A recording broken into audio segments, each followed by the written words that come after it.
fidelidade ao Evangelho, à palavra de Deus. Assim como nós temos que viver a palavra de Deus, sabe? Não é essa fantasia que às vezes se cria a respeito do Evangelho e a gente acredita, acaba acreditando, somos convencidos por uma série de, às vezes até de ministrações e muitos outros conceitos que tira a nossa responsabilidade quanto ao Evangelho de Cristo. Deus não pagou tão caro no Evangelho para a gente viver do jeito que quer. Custou muito caro e nós precisamos aprender, nós precisamos ministrar, adestrar a nossa vida a como viver o Evangelho como Deus criou. O Evangelho, não existe nada mais maravilhoso, mais especial, mais essencial para a humanidade do que o Evangelho. Ele não é muito importante, ele é a vida, ele é tudo. Uma pessoa sem o Evangelho, ela está morta. O Evangelho é que dá o poder. Agora, o Evangelho requer de nós posições. Nós não podemos mais fazer de conta que nós somos crentes, que agora eu tenho o Senhor na minha vida e que tudo está resolvido. Está tudo resolvido se eu dar uma resposta que o Evangelho me pede. Se eu não dar essa resposta, o Evangelho para mim não é Evangelho. Se eu não viver as boas novas, e a gente tem uma visão romântica das boas novas, que elas são só novas, né? Aliás, elas são só boas, né? Mas elas são boas e novas, e dentro dessas novas tem as coisas do Evangelho que não são boas à luz do mundo, aquilo que nós estávamos acostumados, mas elas são boas. Sacrifício, abnegação, humilhação, obediência, submissão, negar-se a si mesmo, tudo isso está no pacote do Evangelho, e nós não estamos acostumados com esse tipo de linguagem. Então nós inventamos um Evangelho, não inventou, isso sempre existiu. Paulo, em suas cartas, tudo que ele escreve é corrigindo a igreja. Se você lê as cartas de Paulo, todas elas estão corrigindo postura de igreja, porque começaram a enveredar por um caminho que não levaria a bom cabo. A Bíblia toda, eu diria, de Gênesis a Apocalipse, Deus está nos corrigindo. Deus manda a gente voltar às veredas antigas, quer dizer, se perder um dia, e Deus está sempre nos levando para isso. E Deus não fez promessa para a gente, querido, que todas as promessas Deus não revoga. Deus fez uma promessa para nós a respeito do Evangelho, e é a promessa mais maravilhosa que existe. Você vai morar no céu. Amém? Mas você vai morar no céu de qualquer jeito? Se o céu é uma habitação de santo, como é que eu vou para o céu se eu não me encaixo nesse padrão? Então eu preciso encontrar isso. Então nós não queremos, querido, uma igreja de faz de conta. Nós queremos um povo maduro, que a hora que ensinar outra pessoa, não tem aquela preocupação de fantasiar, de enfeitar a igreja para dizer que aqui é o melhor lugar e que Deus resolveu o seu problema. Sabe, esse Evangelho, olha, venha para Cristo, está resolvido, né? O seu casamento, a sua vida financeira. Não, querido, nós temos uma tarefa, nós temos obrigações a cumprir, nós temos deveres, nós temos responsabilidade com o sacrifício do Senhor Jesus Cristo. Como eu poderia viver um Evangelho à minha vontade, quando nem o próprio Cristo fez a sua vontade? Ele colocou a sua vontade a serviço dos nossos pecados, da nossa humanidade. Ele colocou, querido, toda a sua vida. Então nós não podemos, mas isso nem é a introdução que eu queria dar. É só para explicar que você vai me ver mais vezes e por que eu estou fazendo isso com propósito. E hoje eu tomei o texto de Isaías 1,19, e nós vamos escorrer por vários textos.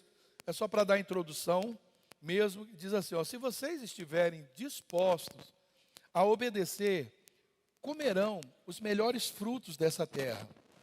E diz assim, também na nova tradução da linguagem de hoje, que eu gosto também. Se forem humildes e me obedecerem, vocês comerão as coisas boas que essa terra produz. Vamos orar, querido? Feche os seus olhos. Obrigado, Jesus. Espírito Santo, Tu és tão precioso, tão digno. Tu és tão grande, tão maravilhoso. Eu te louvo pela forma tão especial que o Senhor está nos levando. Pai, às vezes voltar, eu creio, às veredas antigas, a voltar a viver um Evangelho verdadeiro. Pai, não aquela questão romântica, assim, o Evangelho é maravilhoso, ele Ele nos traz muitas alegrias, muita paz. Nós não conseguimos, na verdade, ser alegres, ser plenos sem Ele. Mas nós queremos, ó Pai, encontrar esse lugar onde nós podemos pregar um evangelho de verdade, viver, muito mais, viver um evangelho de verdade.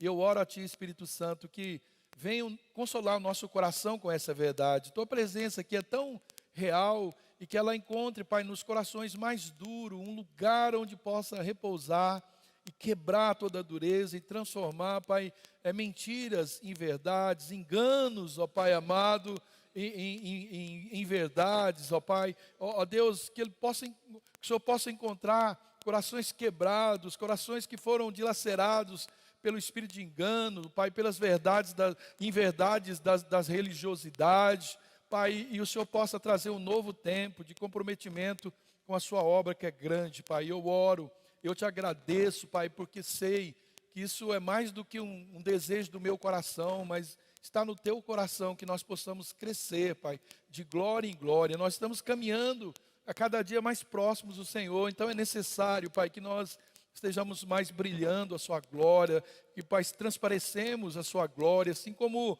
Moisés, Pai, que estava na tua presença, diante da tua face, e quando ele descia daquele monte, as pessoas olhavam o seu rosto, brilhavam, Pai, porque ali ele consertava, ali, Pai, ele conversava, ele recebia da glória que é do Senhor. Pai, eu oro, Pai, que nós possamos, ao sair para essas ruas, transparecer a tua glória, Pai, que as pessoas possam vir até nós para nos questionar a respeito disso, Pai, que possamos com coragem falar do seu amor, mais do que falar, viver e fluir no seu amor, Pai. Eu oro em nome de Jesus para a tua glória, Pai. Muito obrigado, amém e amém. Querido, esse texto de Isaías, no capítulo 1, a gente leu 19, ele partiu de uma visão, né, que Isaías teve quando ele estava ali profetizando durante o reinado de Uzias, Jotão, de Acaz, de Ezequias, que foram reis, né, de Judá. E no versículo 2, diz assim: ouça os céus, escute a terra, pois o Senhor falou, porque Deus estava fazendo uma queixa ali, Deus estava levantando o que realmente estava acontecendo naquele contexto. Eu os fiz crescer, mas eles voltaram contra mim. Deus está falando com o seu povo. Ele está dizendo: até o boi reconhece o seu dono, até o jumento reconhece a sua manjedoura e o seu proprietário, mas Israel nada sabe, o meu povo não me compreende. Deus está falando isso do seu povo. Ah, nação pecadora, povo carregado de iniquidade, raça de malfeitores, filhos da corrupção, abandonaram o Senhor e desprezaram o santo de Israel e o rejeitaram. Aí é que ele diz, né, eu fui até o 4, depois ele faz ali uma queixa do que está acontecendo com o povo. Vocês estão cheios de feridas, vocês estão cheios de mágoas, vocês estão ferindo ao outro, vocês estão perdendo, sua terra não produz. Aí ele chega no 19, que é esse texto, né, que Deus, por quê? Ele está dizendo: se vocês estiverem dispostos a obedecer, vocês vão comer o melhor dessa terra. Então Deus não desiste, Ele está olhando para um povo que diz: vocês são mais jumento do que o jumento, vocês são mais teimosos do que o boi, que conhece o seu dono, que obedece o seu dono. Ele está dizendo, vocês não estão vendo. E aí Deus dizendo isso, Ele diz: mas, olhe como Deus é, se vocês me obedecerem, ainda com tudo isso que vocês estão fazendo, eu vou perdoar, e eu vou fazer com que vocês comam o melhor dessa terra. Que Deus é como nós, querido, que nunca desiste de nós. Se você leia esse texto, leia esse texto de Isaías, o que esse povo está fazendo, o que eles estavam vivendo nessa época. Não diferente dos dias de hoje, não diferente dos dias em que Jesus veio até nós. Então, quando Deus, aí a gente vai lá para o Egito, quando Deus ele tirou o seu povo do Egito, as promessas que estavam relacionadas àquele povo, né, que eles desfrutassem, do melhor, né, que aquela terra poderia dar, ela estava falando, essa promessa fala de uma frutificação sobrenatural. Nós, coincidentemente, estamos vivendo o ano da frutificação, e estamos vendo a igreja frutificar em muitos aspectos, amém? E ele estava falando de uma frutificação sobrenatural, porque a única coisa que o povo trouxe daquela terra foram frutas, romãs, uvas, para mostrar a Deus, né, porque ele sabe que O homem que se tiver o que comer, ele vive mais feliz. Então Deus vai mostrar o que é a terra. Então, ele não somente mostrou os frutos que aquela terra produzia, aqueles espias, como também ele permitiu que aqueles espias trouxessem, né, o fruto, né, para que o povo que ficou, que não subiu, foram só 12, quase 5 milhões ou 5 milhões de pessoas, 12 subiram e eles trouxeram ali. E Números 13, 23 diz assim: depois foram até o vale de Escol e dali cortaram um ramo de vide com um cacho de uvas, o qual trouxeram 2 homens. Eu fui pesquisar, isso aqui não aconteceu só naquela época, ainda existe uma região na África, não sei se existe hoje, mas que tem uvas gigantes do tamanho de uma criança. Então eles trouxeram 2 homens para trazer um cacho de uva sobre uma vara, né, como também das romãs e dos figos. E chamaram aquele lugar Vale de Escol por causa do cacho que dali cortaram os filhos de Israel. E eles voltaram de espiar a terra a fim de 40 dias. E caminharam e vieram a Moisés e a Arão e a toda a congregação dos filhos de Israel no deserto de Parã, em Cádiz, e deram-lhes notícia. E eles e a toda a congregação, e mostraram-lhes o fruto da terra. E contaram-lhes, disseram: fomos à terra que nos enviaste, e verdadeiramente ela mana leite e mel, e este é o seu fruto. Então Deus diz: vai lá na terra, vê o que se eu estou falando é verdade, ela é uma terra boa, e aí vocês cortem lá um cacho, né, de uva, traga as romãs e os figos, e eles chegam em Israel, e eles dão um relatório daquilo. Então, Deus, querido, ele os fez ver uma terra boa, mas ele os fez ver também o fruto dessa terra, aquilo, né, que era o que Deus tinha prometido, né, para aquele povo. Então eles viram. Eu acredito que Deus está fazendo o mesmo conosco hoje. Agora, você imagina um povo, né, escravizado em toda a sua vida, um povo sem posse, um povo sem valor, um povo sem dignidade, vivendo na mais absoluta escassez, sem alegria, sem nenhuma perspectiva, né, de melhora, 400 anos vivendo essa vida. Agora eles estavam vendo diante dos seus olhos os frutos, né, as promessas de uma terra de que não mais seriam escravos, agora eles seriam donos daquela terra. Você imagina, querido, o que isso teria que gerar no coração daquelas pessoas? Imagine 400 anos você vendo a sua geração passada, sem nenhuma perspectiva da futura, você no momento escravo, agora liberto, e vai para uma terra que mana leite e mel, que um cacho de uva precisa de 2 pessoas para carregar, e agora eles não serão mais escravos de ninguém, eles serão agora donos daquela terra. Deus não só prometeu uma boa terra para eles, mas mostrou para aquele povo o que aquela terra produzia. Mas qual, querido, é a mensagem que essa sombra, né, de bens vindouros, qual é a mensagem que ela traz para nós? A Bíblia é atual, a Bíblia não se contradiz, de Gênesis a Apocalipse. O que Deus falou no início move, o que Deus falou no início vale, o que Deus falou no início, desde o início interfere até o fim. Jesus não anulou, Jesus aperfeiçoou, deu mais clareza ainda em muitas coisas. Que terra e que frutos, né, nos é mostrado hoje para gerar essa expectativa em nossos corações. O que é nos mostrado hoje?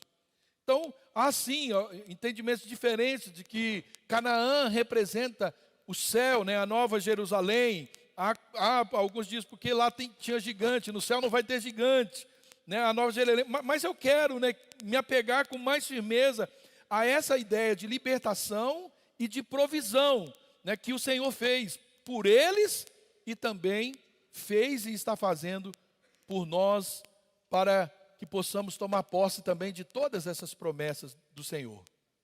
Está entendendo, querido? Estão entendendo, amém? Sim, querido, as promessas a respeito da terra têm os seus valores incalculáveis. Porém, eu quero destacar os valores e condições que me fazem possuir outras tantas promessas de Deus para mim. Entenda, né? Promessas sem processos, promessas sem os caminhos que me levam até elas, não tem sentido. Para que fazer uma promessa se eu não sei como chegar até ela? Para que fazer promessa se não existe nenhum processo? Por que eu lutaria, né? Como eu chegaria a isso? Eu precisaria conhecer. Então, as promessas de Deus para o seu povo, elas são sempre precedidas de um ser. Sempre as condicionais, né? Existem promessas incondicionais, mas as promessas de Deus para o povo, elas são quase sempre incondicionais. E estes seres, né, eles apontam as placas, as orientações que eu preciso seguir para que eu possa chegar até essas promessas do Senhor. São esses seres do Senhor que apontam para mim as placas.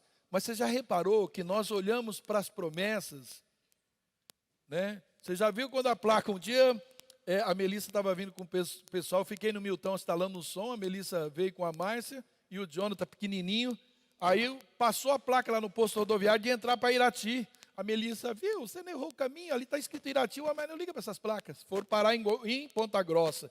Depois erraram o caminho de novo e indo para Palmeira, estouraram 2 pneus do carro, acabou no fim. Era para chegar aqui 9, 10 horas da noite, chegaram aqui no outro dia, quase 5 horas da manhã. Por quê? Né? Sabe a moça do GPS aqui? Você, não, eu sei mais. Aqui, eu sei mais, e acaba, né? Quem não fez isso um dia, né? Querido, quando a gente faz a prova para ser habilitado para dirigir, o Detran tem o livrinho, te dá o livrinho aponta o que significa as placas. É o manual para você saber a placa. A Bíblia é o nosso manual que apontam para nós os sinais para que a gente reconheça as promessas do Senhor para nós. Se promessa tem um ser, o ser é tão importante quanto a promessa, porque sem o ser eu não alcanço a promessa. Então eu preciso conhecer isso. Nós não temos base bíblica, né, para afirmar que uma imposição de mãos somente é o suficiente para ser alcançada as promessas de Deus. Mas se eu estender a minha mão aqui e dizer, olha, você quer receber promessa do Senhor, chove. Mas se eu dizer aqui, olha, eu vou colocar uns Cs, e se você está disposto a submeter esses Cs, então você vem aqui. Porque imposição de mãos, querido, não garante promessa de Deus para ninguém. Eu posso profetizar para você o tanto que for. Se você não conhecer os Cs e não praticar os Cs, ou não praticar os Cs, não vai dar. Então o apelo de hoje, né, para que a gente conheça tanto as promessas como os Cs que nos fazem possuí-las. Jesus, ele cumpriu sim todos os Cs da palavra de Deus. Não houve um só que Jesus não cumpriu. Todos os Cs ele cumpriu. Segundo aos Coríntios, aos Coríntios, né, 1:20 diz que em Jesus nós temos em todas as promessas de Deus o sim. Só pode, né, chancelar uma promessa quem ele tem o sim. Então, em Jesus, nós temos o sim de Deus para todas as suas promessas. Porque todas quantas as promessas de Deus são nele, em Jesus. E por meio dele, o amém para a glória de Deus Pai por nós. Então, ele conhece, praticou e viveu todos os seres. Por isso que nele, nós também somos detentores da promessa. Então, fica claro que Jesus, ele não veio aqui para nos frustrar das promessas, de nenhuma delas das promessas do Pai para as nossas vidas. Em Jesus, nós já temos o sim do Pai. E isso merece um glória a Deus? Em Jesus, nós já temos o sim do Pai.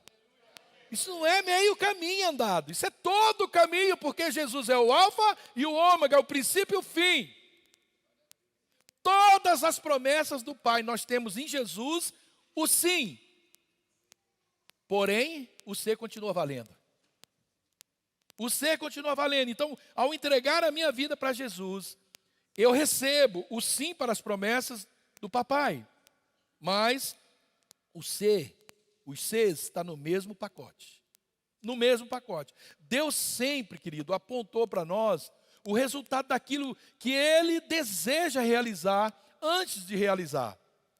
Antes era uma voz. Era um anjo, era o anjo, era um profeta, era a voz de um profeta.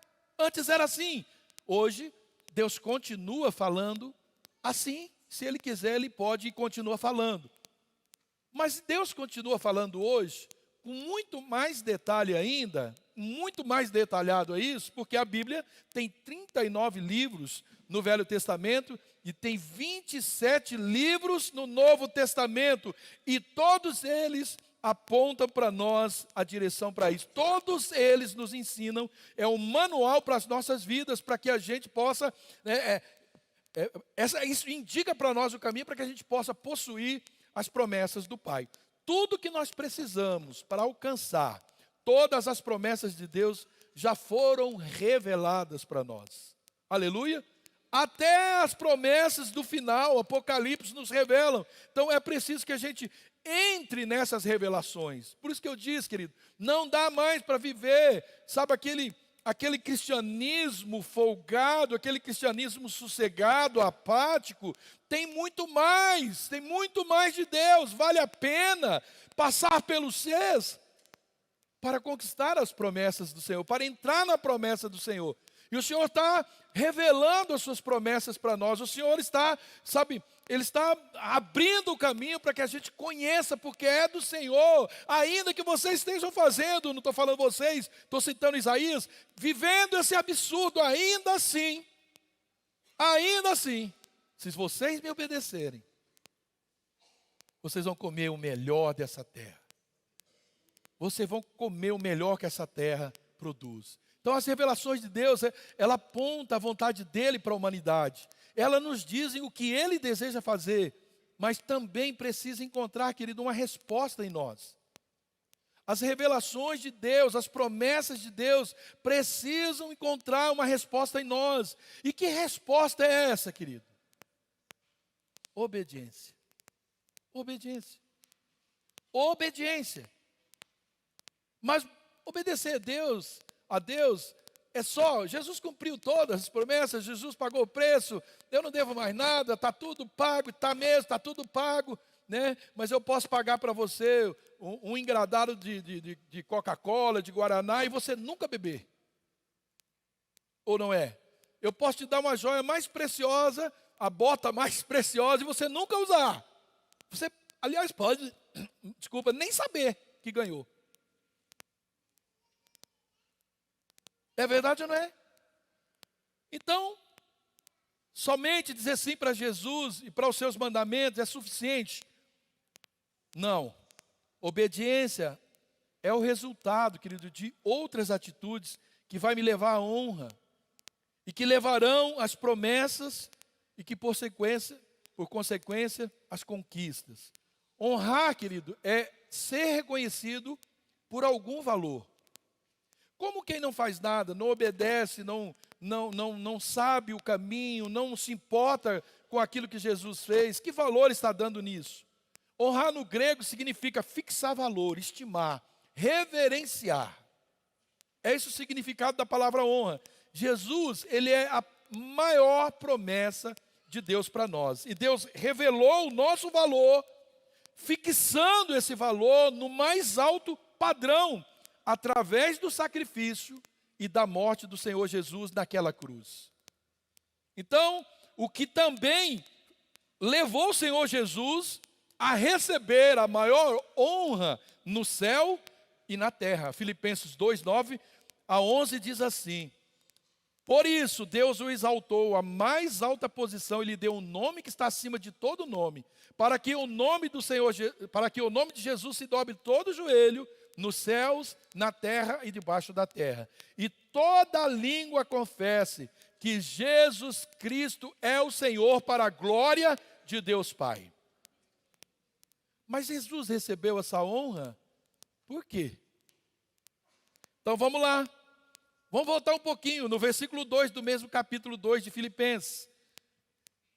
Seja a atitude de vocês a mesma de Cristo Jesus, que embora sendo Deus, não considerou ser igual a Deus, era algo que ele não considerou que ser igual a Deus era algo que ele deveria se apegar, mas esvaziou-se a si mesmo, vindo a ser servo, tornando-se semelhante aos homens, e sendo encontrado em forma humana, humilhou-se e a si mesmo e foi obediente até a morte e morte de cruz. Jesus recebeu toda essa glória do nome, do maior poder no céu e na terra e debaixo da terra. E não há nome semelhante a ele. Por quê? Porque tudo aquilo que nós rejeitamos fazer por achar que nós vamos diminuir a nossa fama, o nosso poder, a nossa honra, foi o que Jesus assumiu para ser honrado. Negar a si mesmo, humilhar, se fazer o menor, que não existia nada na terra, pior do que o ser humano. E foi desse que ele fez, mas ele foi mais.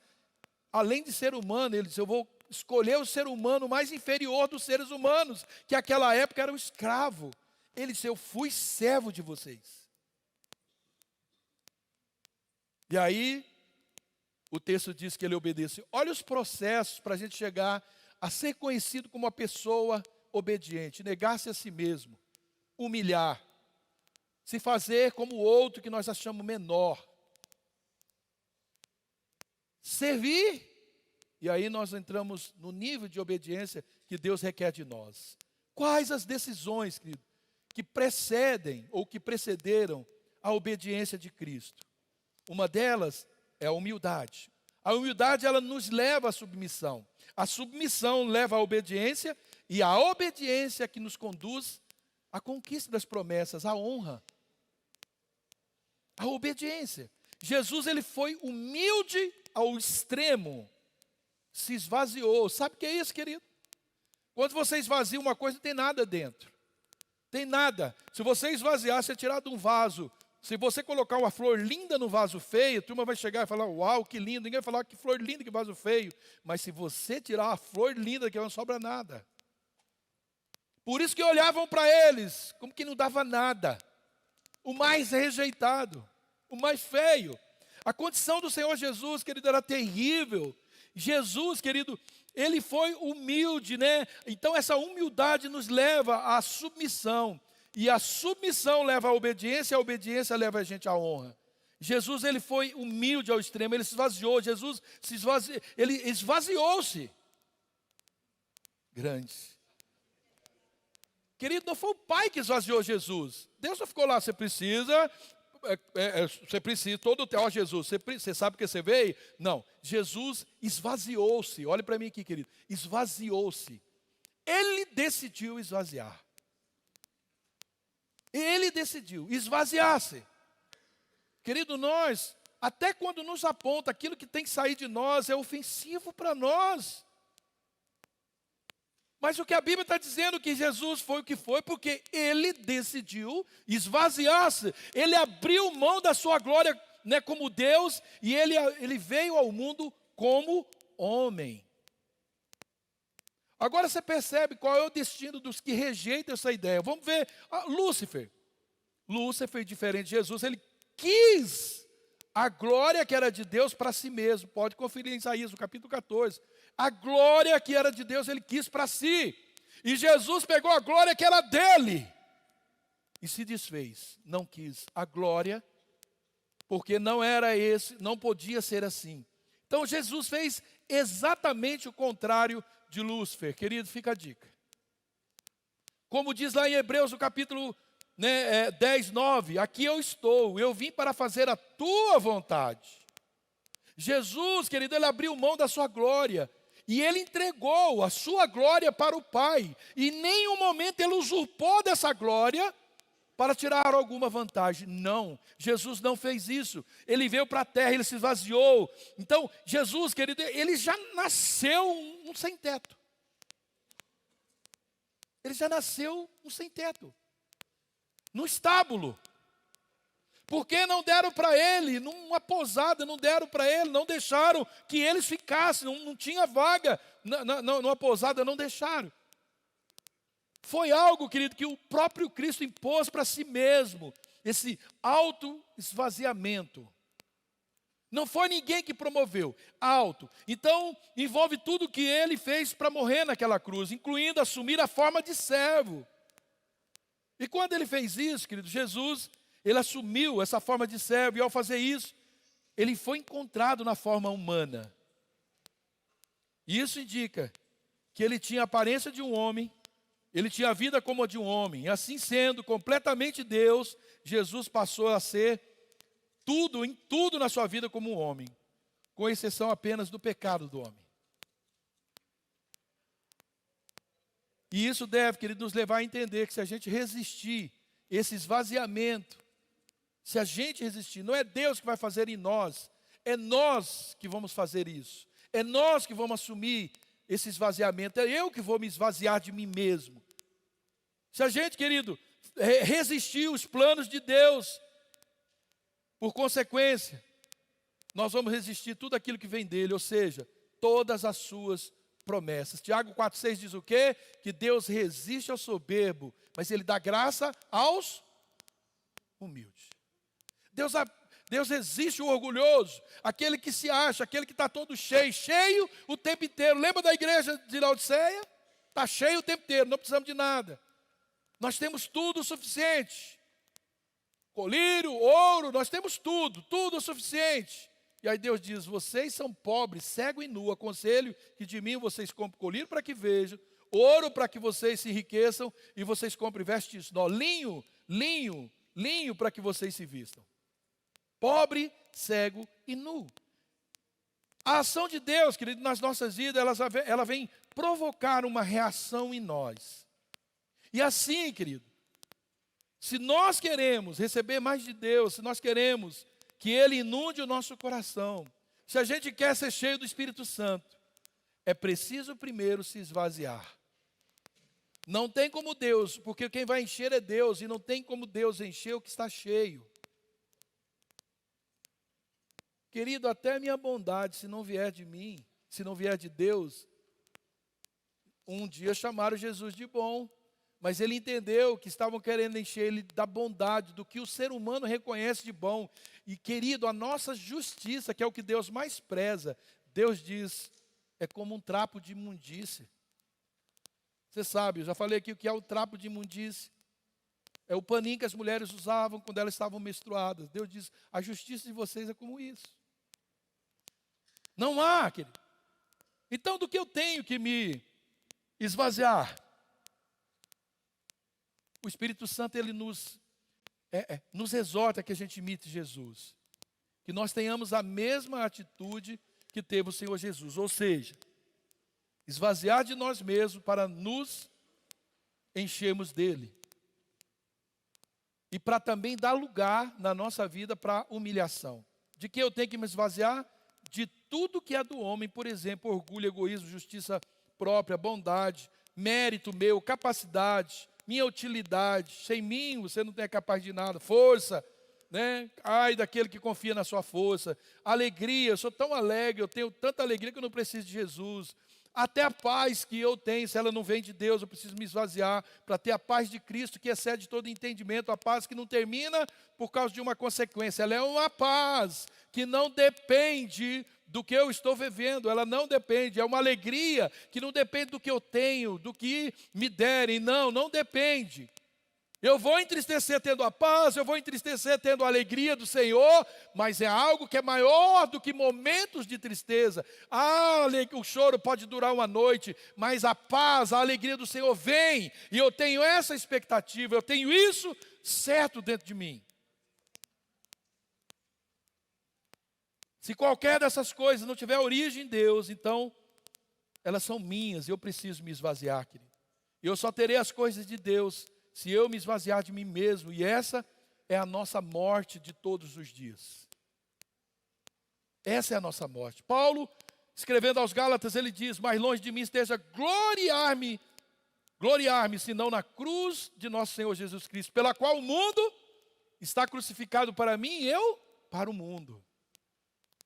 Se não tem nada que o mundo possa preencher em mim, eu estou vazio das coisas do mundo. O mundo não consegue entrar em mim. Nada do mundo me serve. Eu estou tão cheio de Deus. Sabe, querido, quando nós estamos cheios de Deus, nós não temos problema com essa luta contra o pecado o tempo todo. Uma hora nós precisamos amadurecer e não lutar mais pelas mesmas coisas. Que pequemos pecado diferente, no mínimo, querido, porque não dá para ficar pecando o mesmo pecado a vida inteira. Vamos encher esse lugar desse pecado de Deus, das coisas de Deus, das virtudes de Deus. Aí deixa o diabo rebolar para apresentar uma coisa nova. E quando ele vir com uma coisa nova, você tem outra nova, porque o evangelho é a novidade de Deus todo dia. Todo dia. Lucas 9:23, Jesus dizia a todos: se alguém quiser me acompanhar, me negue-se a si mesmo, tome diariamente a sua cruz e siga-me, pois quem quiser salvar a sua vida, a perderá, mas quem perder a vida por minha causa, esse a salvará. Lucas 14:33, da mesma forma, qualquer de vocês que não renunciar a tudo quanto possui, não pode ser meu discípulo. É dar tudo. É pegar agora, vou dar minha casa, meu carro, não. Renunciar aqui dentro, ó. Essas coisas não pode sobrecarregar o meu ser espiritual. Eu não posso depender dessas coisas, eu não posso. Porque eu tenho a consciência de que isso é externo, isso é perecível, isso vai acabar. Eu não posso carregar dentro de mim essas coisas. Eu tenho que estar vazio, não importa. Não é o que eu tenho. Não é as posses. Mas aonde estão essas posses dentro de mim? Elas sobrecarregam a minha vida espiritual. Ela me torna um cara melhor, uma pessoa, uma mulher melhor para Deus ou pior? Quanto mais Deus dá, eu estou aproximando, reconhecendo que isso é promessa, é dádiva dEle, porque eu sou obediente, eu sirvo, ou isso me tira da presença dEle? O próximo passo para a gente receber as promessas de Deus é o quê? Ser servo, servir. Eu estou falando aqui que nós lemos lá em Filipenses 2. Ser servo e servir. No que nós temos nos apegado, que nos impede de nos esvaziar? Todos nós, querido, tem alguma coisa que é difícil, que é mais difícil. Que é mais difícil. E a gente parece que não quer soltar. Eu acredito que uma boa resposta poderia ser: ó, eu não quero ser servo. Não quero. E a gente tem um monte de justificativa, né? Eu fui servo do inimigo o tempo todo, agora eu fui liberto agora. Você foi liberto, servo do inimigo, agora você é servo de Cristo. E servo de Cristo serve as pessoas, serve o seu reino. Nós somos eternos servos, só que nós somos servos, querido, libertos. Ou nós somos servos da orelha furada. Sabe o que é isso? Quando o escravo, ele tinha direito à alforria, né? Euforria ou alforria, né? Ele tinha direito, depois de uns anos de trabalho, que eu não lembro quanto que é, mas acho que, sei lá, deve ser 7 anos. Tudo era meio que 7, né? E aí o seu patrão dava a carta de alforria para ele. Dizia: você pode ir embora, você não é mais servo meu, com a família, ficava só os filhos, né? A mulher ia embora com ele. E o servo dizia: não, eu não quero, eu quero continuar. Meu senhor, o senhor é tão bom, e eu quero continuar como escravo aqui seu. Então, ele tinha que colocar a orelha na porta, né? E ali se colocava um piercing na orelha dele, e aquele servo não era servo para o resto da vida dele. Tá bom, querido, você é esse servo, eu sou esse servo de Cristo. Nós somos marcados e não tem como sair disso. Aliás, tem como sair disso. Mas se eu não sou servo de Cristo, eu não sou um servo de mim mesmo só. Tem mais alguém servindo-se de mim. Então, a resposta poderia ser essa. Mas Jesus, ele se esvaziou da glória para servir. Para servir. Mateus 20:28 diz que ele veio aqui não para ser servido, mas para servir. Para servir. Por amor a Cristo, por amor a Deus. Então, como um de nós, né, que já era o mais baixo nível para qualquer um se assemelhar, Jesus, ele foi mais além. O texto diz que como um homem, ele humilhou-se a si mesmo, e ele se fez servo de todos, sendo obediente até a morte. Percebe, querido, agora, por que é que Jesus foi honrado? Ele é o nosso primeiro irmão, né? Ele é o primogênito. E ele é o unigênito e ele é o primogênito do Pai. Como nós começamos a ler no último texto, né? Seja a atitude de vocês a mesma de Cristo Jesus. Foi que introduzimos Filipenses capítulo 2, acho que a partir do 8. Então, queridos, eu entendo que promessas de Deus sem são as honras que Deus concede aos servos humildes e obedientes. A honra, querido, ela libera a promessa de Deus, ao passo que a desonra impede. 1 Samuel, primeiro livro de Samuel, capítulo 2, versículo 30. Eli não disciplinava os seus filhos e nem vivia uma vida legal. E Deus chegou duro nele. Falou assim, eu fiz promessa. Olha o que Deus disse para ele, eu prometi a você que a sua geração não sairia do sacerdócio, mas eu me arrependi. E vocês não serão mais sacerdotes, sua geração. Querido, olha que coisa terrível. Eu me arrependi de ter feito essa promessa para vocês. Vocês não serão mais sacerdotes.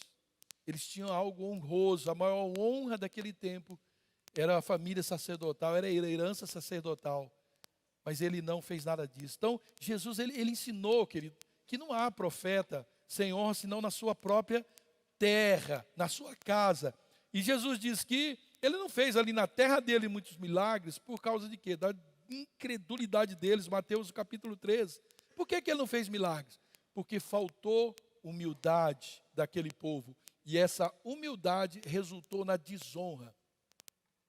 Expulsaram ele de lá. Expulsaram ele de lá. Então, querido, uma das versões que nós lemos diz que se vocês forem humildes e me obedecerem, vocês comerão as coisas boas que a terra produz. Lá de Isaías 1,19. E sabe, querido, o desejo do meu coração é que a gente entenda que sem obediência não há posse nas promessas de Deus para nós. A Bíblia, ela tem milhares de promessas. São todas para nós, seus filhos. Porém, Ele quer de nós obediência. Pelo livro de Samuel, capítulo 15, 22, diz que Deus quer obediência. Deus quer obediência. É obediência. Então busque, pois, em primeiro lugar o reino de Deus e a sua justiça, e todas essas coisas lhe serão acrescentadas a vocês. Mateus 6,33. Então o reino de Deus, ele exige entrega, humildade, ele exige serviço, obediência. Hebreus 5, 8 e 9 diz, embora sendo filho, ele aprendeu a obedecer por meio daquilo que sofreu, e uma vez aperfeiçoado, tornou-se fonte de salvação eterna para todos os que lhe obedecem. Não existe obediência sem sofrimento. Fala para quem está perto de vocês. Diga de novo, não existe obediência sem renúncia. Diga, não existe obediência sem submissão. Mas da mesma forma, não existe obediência sem recompensa. Você entendeu por que a obediência gera honra? Porque ao mesmo tempo que eu me sacrifico a obedecer, eu estou ao mesmo tempo somando bênção para a minha vida. Por quê, querido? O sofrimento é que vai nos conduzir ao aperfeiçoamento. Essa obediência, ela se aprende com o sofrimento. A Bíblia fala isso. Não é verdade? Dói obedecer, mas dói até que venha a recompensa. Dói até que venha a recompensa. Jesus, ele se tornou, querido, a fonte da salvação eterna para todo aquele que lhe obedece. E nós vamos ser fonte de vida para outras pessoas quando nós recebemos do nosso Pai essa mesma honra. Ele só virá, querido, entregar quando a gente se esvaziar, quando a gente se humilhar e a gente aprender a obedecer. A Bíblia diz que Jesus, ele aprendeu pelo que obedeceu, lembra? Ele aprendeu a obediência pelo que sofreu. Então, sofrimento, para se humilhar, negar-se a si mesmo, para se fazer servo, tem uma recompensa. Qual que é? É a obediência e depois as promessas. Então, aquela geração, querido, que saiu lá do Egito, com exceção de Josué e Calebe, eles não receberam a promessa. Por quê? Porque eles não se esvaziaram do Egito. Eles saíram do Egito, mas o Egito não saiu deles. A sua mente continuou cheia do Egito. E é isso que Romanos 2 nos diz. Não se amolde ao mundo. Transforme-se pela renovação da sua mente. Porque existe uma promessa que ela é boa, ela é perfeita, ela é agradável. Mas quem é que vai fazer isso? Eu. O Espírito Santo vai me ajudar, ele vai me apontar a direção, ele vai me apontar os erros, ele vai me apontar o manual, vai me fazer lembrar das promessas e de como eu devo fazer para chegar lá, mas é eu que vou fazer. Então o nosso papai ele já nos mostrou por Jesus, o seu Filho, todas as suas promessas. Nós estamos todos os dias olhando para elas.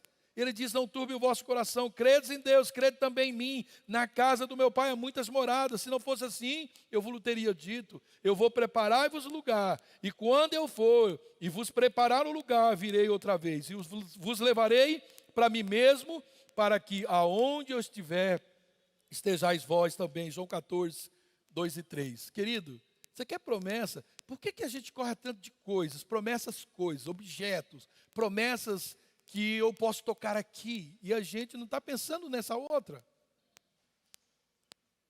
Ainda que eu possa ter muitas coisas aqui, tudo que um mundo pode dar. Não vou nem falar a palavra comprar, que seria, compara, que seria absurdo. Mas o que pode, querido, fazer a gente mudar, olhando para um texto desse. Eu estou indo para preparar lugar para vocês. Aonde eu for, vocês vão comigo, eu vou levar vocês para mim mesmo, para que onde eu estiver, estejais vós também. Mas tem ser. Mas tem ser. Não se turbe o vosso coração. É um ser. Credes em Deus, crede também em mim. É um ser. Ou não? É um ser. Então você viverá dias de alegria e esperança. Em Jeremias 1:29, Deus te dá um recado lindo para o povo. Ele diz, né? Ele faz promessa linda, porque sou eu que conheço os planos que eu tenho a respeito de vocês. Diz o Senhor, são planos de fazer-os prosperar e não de causar dano. Planos de dar a vocês uma esperança e um futuro. Outra promessa, você não vai carregar o seu fardo sozinho. Jesus diz, Mateus 11:28, venham a mim, todos os que estão cansados e sobrecarregados, e eu lhes darei descanso.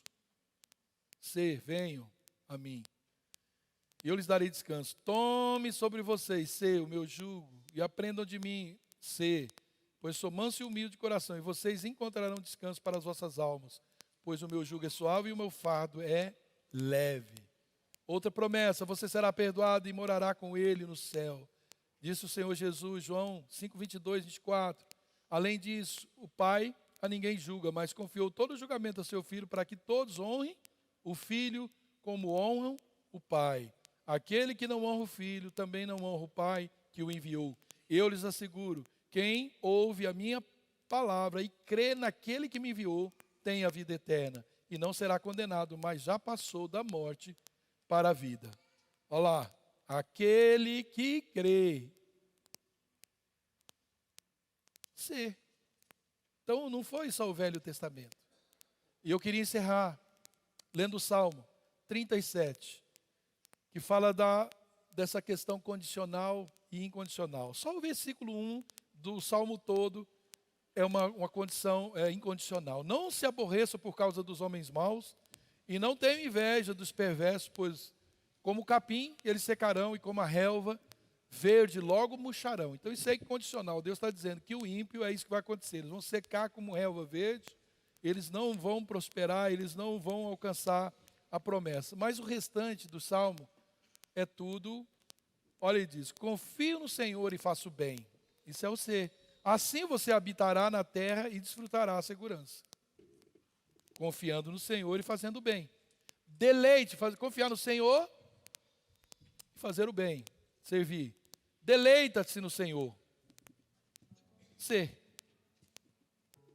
E Ele atenderá os desejos do seu coração. 5, entrega o seu caminho ao Senhor. Confia nele, no ser, e Ele agirá. Outro,